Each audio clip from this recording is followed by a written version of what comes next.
എൻ്റെ പേര് സുമംഗലാദേവി എന്നാണ്. ഞാൻ കൊല്ലം ജില്ലയിൽ പുനലൂരിൽ നിന്നാണ് വരുന്നത്. 2023 മാർച്ച് 5-ാം തീയതി വന്നാണ് ഞാനിവിടെ ഉടമ്പടി എടുത്തത്.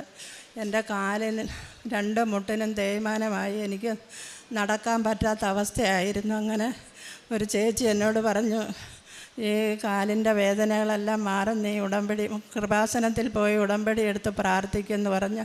അങ്ങനെ അത് കേട്ട് ഞാനും എൻ്റെ ഭർത്താവും കൂടി ഇവിടെ വന്ന് ഉടമ്പടി എടുത്ത് ഇവിടെ ഇരുന്ന് ഒരുപാട് നേരം കരഞ്ഞ് ഞാൻ പ്രാർത്ഥിച്ചു പോയി. അങ്ങനെ വീട്ടിൽ ചെന്നു. ഇവിടുത്തെ ഉടമ്പടി 7-8 വർഷം കൊണ്ട് ഞാൻ ആയുർവേദവും അലോപ്പതിയും ഒക്കെ കഴിച്ചു ഇരിക്കുമായിരുന്നു. ഒരു മാറ്റവും ഇല്ലായിരുന്നു. അങ്ങനെ തിരുവനന്തപുരത്ത് ആയുർവേദ ആശുപത്രിയിൽ പോയി 3 മാസം കിടന്നു. എന്നിട്ടും മാറ്റമില്ലായിരുന്നു. ഇവിടെ വന്ന് പ്രാർത്ഥിച്ച് ഉടമ്പടി തൈലവും ഉപ്പും എല്ലാം തേച്ചും ഉപ്പ് വെള്ളത്തിലിട്ട് കുടിച്ചുമൊക്കെ പ്രാർത്ഥിച്ച് എനിക്ക് ഒരുപാട് മാറ്റം വന്നു. എൻ്റെ കാലിന് എനിക്ക് കാല് കുത്തി നടക്കാൻ പറ്റുകയും മറ്റേ നേരത്തെ ആയിരുന്നെങ്കിൽ കാല് വെച്ച് നടക്കുമ്പോൾ എൻ്റെ ഹൃദയത്തിൽ പൊട്ടുന്ന വേദന പോലെ ആയിരുന്നു. ഇപ്പോൾ അതെല്ലാം മാറി എനിക്ക് നല്ല സുഖമുണ്ട്. എൻ്റെ വീട്ടിലെ ജോലികളൊക്കെ ഞാനാണ് ഇപ്പോൾ ചെയ്യുന്നതും വലിയ കുഴപ്പമില്ല. നടക്കുന്നതിൽ ചെറിയൊരു വേദനയുണ്ട്. ബാക്കിയെല്ലാം സുഖമായി. എനിക്കിപ്പോൾ ഒരു മരുന്നും ഞാൻ കഴിക്കുന്നില്ല. ഇവിടുത്തെ തൈലവും പുരട്ടി പ്രാർത്ഥിക്കും. രാവിലെ 5 മണിക്കും വൈകിട്ടും പ്രാർത്ഥിക്കും. വൈകിട്ട് പച്ചത്തിരി കത്തിച്ച് മാതാവിനെ പ്രാർത്ഥിച്ച് വിശ്വാസപ്രമാണവും ചൊല്ലി പ്രാർത്ഥിക്കും. അങ്ങനെ ദിവസവും ഞാൻ പ്രാർത്ഥിച്ച് പ്രാർത്ഥിക്കുമ്പോഴൊക്കെ മാതാവിൻ്റെ കാശുരൂപം എൻ്റെ മുമ്പിൽ കാണുകയും അങ്ങനെ എപ്പോഴും കാണുകയും ഒക്കെ ചെയ്യും. അങ്ങനെ പ്രാർത്ഥിച്ചിരിക്കുമ്പോൾ മുല്ലപ്പൂവിൻ്റെ സുഗന്ധ മണവും മഴവില്ലിൻ്റെ രൂപമൊക്കെ എനിക്ക് പ്രത്യക്ഷപ്പെട്ട് അങ്ങനെ എല്ലാ അനുഗ്രഹങ്ങളും കിട്ടി. അങ്ങനെ ഞാൻ പ്രാർത്ഥിച്ചു. അതുപോലെ എനിക്ക് ഒരുപാട് സുഖം. അങ്ങനെ ഉടമ്പടി ഇരിക്കുന്ന സമയത്ത് എൻ്റെ നെഞ്ചിനകത്ത് ഭയങ്കര വേദനയും വലിയൊരു ഭാരം ഇരിക്കുന്ന മാതിരി എനിക്ക് തോന്നി. അങ്ങനെ ECG പോയി എടുത്ത് നോക്കിയപ്പോൾ ഹാർട്ടിന് എന്തോ വലിയ പ്രശ്നമാണെന്ന് പറഞ്ഞ് അങ്ങനെ വേറൊരിടത്ത് പോയി നോക്കിയപ്പോഴും അതുപോലെ തന്നെ പറഞ്ഞ് അങ്ങനെ ഹാർട്ടിൻ്റെ ഡോക്ടറെ പോയി കാണാൻ പറഞ്ഞ് അങ്ങനെ ഹാർട്ടിൻ്റെ ഡോക്ടറെ പോയി കണ്ടപ്പോൾ എന്തോ ടെസ്റ്റുകളൊക്കെ എഴുതി തന്നത് ചെയ്യാൻ പോയി. അപ്പം ഞാൻ എൻ്റെ മനസ്സിൽ പ്രാർത്ഥിച്ചു, മാതാവേ, ഞാൻ ഉടമ്പടി എടുത്ത ആളാണെന്നേ, എനിക്കൊരസുഖം ഉണ്ടാവല്ലേ എന്ന് പ്രാർത്ഥിച്ച് ആ ടെസ്റ്റിന് കയറിയത്. അതൊക്കെ നോക്കിയപ്പം ഡോക്ടറെ കാണിച്ചപ്പോൾ അതിന് ഒരു കുഴപ്പവുമില്ല. പിന്നെ പ്രഷർ വന്നതിൻ്റെ എന്തോ പ്രശ്നം, അല്ലാതെ ഹാർട്ടിനെങ്ങും ഒരു പ്രശ്നവും ഇല്ലെന്ന് പറഞ്ഞു.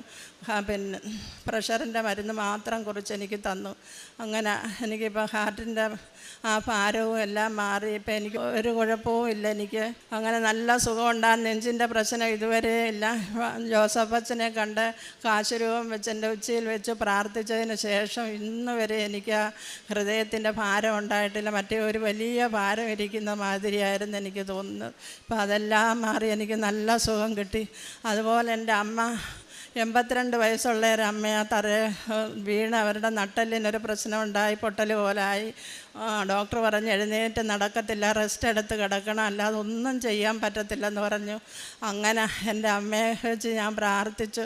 എന്നും വൈകിട്ട് മെഴുകുതിരി കത്തിച്ച് വെച്ച് അമ്മയ്ക്ക് വേണ്ടി സഞ്ചാരി മാതാവേ, എൻ്റെ അമ്മയുടെ കൂടെ എപ്പോഴും കാണണേന്ന് പറഞ്ഞ് ഞാൻ പ്രാർത്ഥിക്കുമായിരുന്നു. അങ്ങനെ ഇരുന്ന് 1 മാസം കഴിഞ്ഞപ്പോൾ എൻ്റെ അമ്മയ്ക്കൊരു സ്വപ്നം, വെളുപ്പാങ്കാലത്തൊരു സ്വപ്നം കണ്ടൊരു പ്രായമുള്ള ഒരമ്മ വന്ന് എൻ്റെ അമ്മയുടെ കാലെടുത്ത് മടിയിൽ വെച്ച് തിരുമ്മിയിട്ട് പറഞ്ഞു, മോളെ, നാളെ നിനക്ക് സുഖപ്പെടും, നീ നടക്കും. പിറ്റേന്ന് രാവിലെ എൻ്റെ അമ്മ പഴയതുപോലെ പെതുക്കെ എഴുന്നേറ്റ് അവരുടെ കാര്യങ്ങളൊക്കെ ചെയ്യാൻ അവർക്ക് സാധിക്കുന്നു. അങ്ങനെ ഇപ്പം നല്ലതായിട്ട് പഴയ രൂപത്തിൽ തന്നെ എല്ലാ കാര്യങ്ങളും ചെയ്ത് നടക്കുന്നു.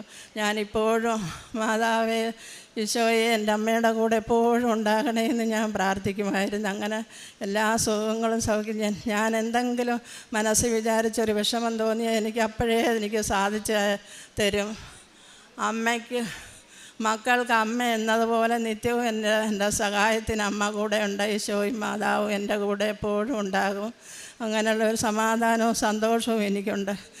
എൻ്റെ ചേച്ചിയുടെ ഹസ്ബൻഡ് ഇതുപോലെ രോഗം വന്ന് സുഖമില്ലാതെ സംസാരശേഷിയൊക്കെ നഷ്ടപ്പെട്ടു. അങ്ങനെ അത് കണ്ട് എനിക്ക് ഭയങ്കര വിഷമമായി. ഞാൻ കൃപാസനത്തിലെ ഉപ്പും കൊണ്ടു കൊടുത്ത് എൻ്റെ ചേച്ചിയോട് പറഞ്ഞു, ചേച്ചി ഇത് പ്രാർത്ഥിച്ച് ഒരു തുള്ളി വെള്ളത്തിലൊഴിച്ച് ചേട്ടന് കൊടുക്കാൻ പറഞ്ഞു.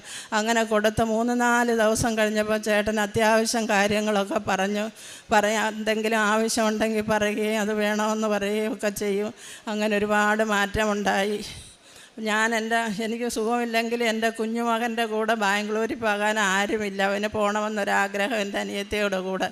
അങ്ങനെ തിരുവനന്തപുരത്തെ റെയിൽവേ സ്റ്റേഷനിൽ എന്നെ എൻ്റെ ഭർത്താവ് എല്ലാവരും കൊണ്ടുവിട്ട് കുഞ്ഞിൻ്റെ കൂടെ അവിടെ കയറി. അപ്പം ട്രെയിൻ വന്ന് നിൽക്കുമ്പോൾ ആളുകളെല്ലാം ഓടുന്ന കാണുമ്പോൾ എനിക്ക് ഭയങ്കരമായ വിഷമം. ഈ നടക്കാൻ വയ്യാത്ത ഞാൻ എങ്ങനെ ഈ ട്രെയിനിൽ ചെന്ന് കയറും മാതാവേ, ഓരോ ബോഗിയും ഓരോ സ്ഥലത്താണ് വന്ന് പ്ലാറ്റ്ഫോമിലാന്നേ വന്ന് നിൽക്കുന്നതെന്ന് പറഞ്ഞ് ഞാൻ എൻ്റെ മനസ്സിൽ പ്രാർത്ഥിച്ച് വിങ്ങി അവിടെ ഇരുന്ന്. അപ്പം ഞാനിരിക്കുന്ന പ്ലാറ്റ്ഫോമിൻ്റെ അടുത്ത് തന്നെ ഞാൻ കയറുന്ന കമ്പാർട്ട്മെൻറ്റിൻ്റെ വാതിൽ വന്ന് നിന്ന് എനിക്ക് അങ്ങനെ ഒരു അനുഗ്രഹം ഉണ്ടായി. അങ്ങനെ ഒരുപാട് അനുഗ്രഹങ്ങളുണ്ട്. ഞാൻ ഇത്രയും മാത്രം പറയുന്നു. ഇനിയും വരുമ്പോൾ ബാക്കിയുള്ള കാര്യങ്ങളൊക്കെ പറയാമെന്ന് വിചാരിക്കുന്നു. പ്രേക്ഷിത പ്രവർത്തനം ഇവിടുന്ന് പത്രം മേടിച്ച് പുനലൂർ ഗവൺമെൻറ് ആശുപത്രികളിലും ഒക്കെ കൊടുക്കും. ഞങ്ങളുടെ വീടിൻ്റെ അടുത്തുള്ളവർക്കൊക്കെ കൊടുത്തു. ഇവിടുത്തെ എനിക്ക് കിട്ടിയ അത്ഭുതങ്ങളെല്ലാം ഞാൻ എല്ലാവരോടും, എൻ്റെ അടുത്ത് വരുന്ന എല്ലാവരോടും പറഞ്ഞ് കേൾപ്പിക്കുകയൊക്കെ ചെയ്യും. അതെല്ലാം അത് കേട്ടിട്ട് 2-3 പേര് ഇവിടെ വന്ന് സാക്ഷ്യം പറയുകയൊക്കെ ചെയ്തു. കൃപാസന മാതാവ് സഞ്ചാരി മാതാവാണ്. ഒത്തിരി പേരുടെ ജീവിതാനുഭവമാണ്. അതുപോലെ തന്നെ സമകല ചേച്ചി 82 വയസ്സായിട്ടുള്ള അമ്മയ്ക്ക് വേണ്ടിയിട്ടാണ് പ്രാർത്ഥിക്കുന്നത്. ഇനി അമ്മ എഴുന്നേക്കില്ല, കട്ടിലിൽ തന്നെ ആയിരിക്കും എന്ന് പറയുന്ന സമയത്താണ് അമ്മയ്ക്ക് വേണ്ടി പ്രാർത്ഥിക്കുന്നത്. അപ്പോൾ അമ്മ ഒരു സ്വപ്നം കാണുന്നു. ആ അമ്മ വന്ന് കാലെടുത്ത് മടിയിൽ വെച്ചിട്ട് നാളെ മുതൽ നീ നടക്കുമെന്ന്. അതേപോലെ തന്നെ ആ 82 വയസ്സായിട്ടുള്ള അമ്മ നടക്കുകയാണ്. അത് പരിശുദ്ധ അമ്മയിലൂടെ ലഭിച്ച ഒരു സൗഖ്യമാണ്. അതുപോലെ ചേച്ചി പറഞ്ഞിരുന്നു, ചേച്ചിയുടെ തേയ്മാനം അത് ഏത് മരുന്ന് കഴിച്ചിട്ടും മാറി കഴിച്ചിട്ടും പല ഡോക്ടേഴ്സിനെ കാണുമ്പോഴും അവർ പറയുന്നതിന് ഇതിന് മരുന്നില്ല, ഇത് തേയ്മാനമാണ് എന്നുള്ളതാണ്. പെയിൻ കില്ലർ, ഓയിൻമെൻറ്റ് ഇതല്ലാതെ മറ്റൊരു പ്രതിവിധിയുമില്ല. എന്നാൽ മറ്റുള്ളവരിൽ നിന്ന് കേട്ട് പരിശുദ്ധ അമ്മയുടെ അടുക്കിലേക്ക് വന്നു കഴിഞ്ഞപ്പോൾ, അമ്മയുടെ ഉടമ്പടിയിൽ വന്നു കഴിഞ്ഞപ്പോൾ ചേച്ചിക്ക് സൗഖ്യം ലഭിക്കുകയാണ്. ജോഷുവ 1:9 ഭയപ്പെടുകയോ പരിഭ്രമിക്കുകയോ ചെയ്യരുതെന്ന് ഞാൻ നിന്നോട് പറഞ്ഞിട്ടില്ലയോ? നീ പോകുന്നിടത്തെല്ലാം നിൻ്റെ ദൈവമായ കർത്താവ് നിന്നോട് കൂടെ ഉണ്ടായിരിക്കും. നമ്മൾ ഉടമ്പടി എടുക്കുന്ന മക്കൾക്ക് ദൈവത്തിൻ്റെ സാന്നിധ്യം തന്നെയാണ് നമുക്ക് ലഭിക്കുന്നത്.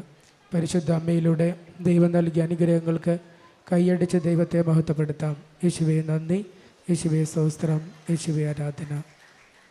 അത്യപൂർവ ദൈവാനുഭവങ്ങൾ ഇനി നിങ്ങൾക്കും സ്വന്തം. ഈ യൂട്യൂബ് ചാനൽ ഇതുവരെ സബ്സ്ക്രൈബ് ചെയ്തിട്ടില്ലെങ്കിൽ ഇപ്പോൾ തന്നെ സബ്സ്ക്രൈബ് ചെയ്യുക. ഈ വീഡിയോ ഇപ്പോൾ തന്നെ നിങ്ങളുടെ സുഹൃത്തുക്കൾക്ക് ഷെയർ ചെയ്തുകൊണ്ട് കർത്താവിൻ്റെ പ്രേക്ഷിതരാകുക.